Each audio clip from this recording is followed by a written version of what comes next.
আসসালামু আলাইকুম, welcome to my channel Sukhi's kitchen থেকে তোমাদের সবাইকে স্বাগতম।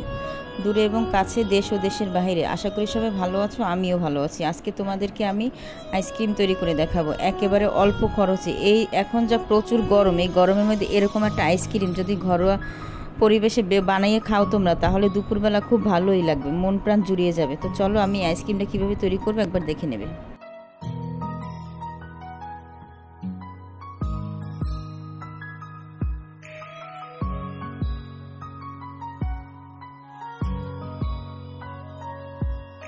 তো এর জন্য প্রথমে আমি একটা ফ্রাই প্যান নিয়ে নিয়েছি, আর এখানে আমি অল্প কিছু তো দুধ দিয়েছি, বলতে পারো হাফ কেজি দুধ, এর বেশি কিন্তু দিবে না। যদি তোমরা বেশি বানাও সেক্ষেত্রে বেশি দেবে, তবে আমার মেজারমেন্ট ফলো করে যদি বানাও তাহলে এরকম হাফ কেজি দুধ দেবে। তো আমি এখানে হাফ কেজি দুধ দিলাম, আর চিনিটা দিয়ে দিলাম অল্প, যেহেতু আমি আইসক্রিম বানাবো আর ক্রিমে তো এমনিতেই মিষ্টি থাকে জানো তোমরা, তাই আমি 3 টেবিল চামচ চিনি দিলাম।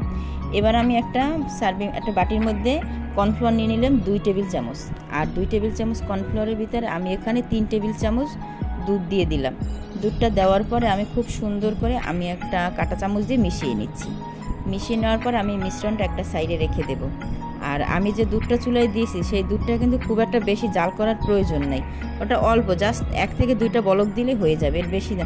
তো আমি এখানে দুধটার মধ্যে 2 থেকে 3টা বলক দিয়েছি, এর বেশি আমি দেইনি। এবার যে কর্নফ্লাওয়ারের মিশ্রণটা আমি রেখেছিলাম সেটা দিয়ে অনবরত নেড়ে চেড়ে নিয়ে এলাম, একটা সুন্দর একটা মিশ্রণ তৈরি করে নিয়েছি। এবার এটা আমি একটা সার্ভিং বোল উঠিয়ে নিয়েছি। এবার আমি ক্রিম তৈরি করে নেব, আর এর জন্য আমি এখানে ক্রিম নিয়ে নিচ্ছি। এখন তোমরা অনেকে প্রশ্ন করতে পারো যে আপু তুমি নয়তো কেকের বিজনেস করো তাই তোমার কাছে ক্রিম, আমাদের কাছে তো ক্রিম থাকে না। আমি যে কেকের বিজনেস করি আর আমি যে কেকটা এই ক্রিমটা দিই, ক্রিমটা কিন্তু খুব একটা বেশি দামের না, তোমরা মাত্র 230 টাকা এই ক্রিমটা পেয়ে যাবে।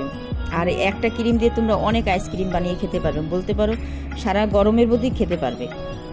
তো আমি এখানে 1 কাপ ক্রিম নিয়েছিলাম, আর একটু জাস্ট অল্প একটু ভ্যানিলা এসেন্স দিয়ে দিলাম। দেওয়ার পরে ভালো করে বিট করে, আর সেই যে মিশ্রণটা সেটা কিন্তু অবশ্যই তোমরা ফ্রিজে রেখে ঠান্ডা করে তারপরে দিবে। তোমরা যদি গরম অবস্থায় ক্রিমের মধ্যে দাও তাহলে কিন্তু কখনোই আইসক্রিম হবে না, এই জিনিসটা অবশ্যই খেয়াল রাখবে। তো সব কিছু একসঙ্গে মিশিয়ে আমি এই যে একটা বাটির মধ্যে রেখেছিলাম, রেখে আমি ফ্রিজে টানা 24 ঘন্টা রেখেছি। অবশ্যই তোমরা বেশি সময় রাখবে, ধরো এটা আজকে রাত্রে করে রাখলে পরদিন দুপুরবেলা খেতে পারবে, মানে খুবই ঠান্ডা ঠান্ডা গরমের মধ্যে খুব মজা লাগবে। তো আমি কিন্তু তোমাদের সঙ্গে সব সময় চেষ্টা করি একটা সহজ রেসিপি শেয়ার করার জন্য।